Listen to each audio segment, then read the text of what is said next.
तोरा का हो गइल बा? केहू जिंदगी में आके हमर जान बन गइल बा। एगो अजनबी हमरा दिल के मेहमान बन गइल बा। ओकरा बिना मन नहीं खेलागत मेरा। एमे तोहार कोनो दोष नहीं खे, ये उम्र के दोष हवे। देखिया मेहमान कहीं मुसाफिर ना बन जाए। ए मीरा, मजाक मत करो। हमरा प्यार के हंसी मत उड़ावा। अरे सुगंधी, तोरे राजकुमार के पता हम का ले ले बानी। सच? बस नदी के किनारे बगले में एगो गांव बा, भवानीपुर। मत होखा मजबूर, अब नइखे दिल्ली दूर। तोहार दिलदार के नाम हवे, बता दी, पवन सिंह। सच? मीरा, तू नहीं को जानत कि हमार कितना बड़ काम कर दिलू। मीरा, हमके ले चला भवानीपुर। चला।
कवन बीमारी धरा देले बड़ा।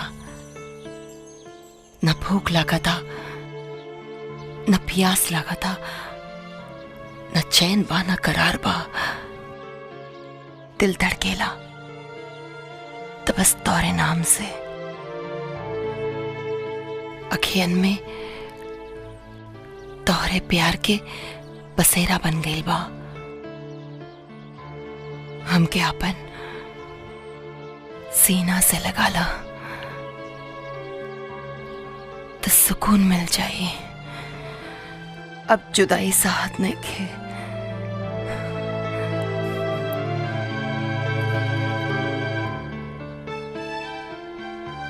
जुदाई तो हमरो नहीं के साथ। तू मिल गईलू हमके, सारा जहान मिल गई। सुन के देखा, ई कलेजा तोहरे प्यार में कितना धड़का था। अखियन में झांक के देखा, कितना तोहरा प्यार के चाहत बा। तू जिंदगी बन गई बड़ू हमार, जिंदगी।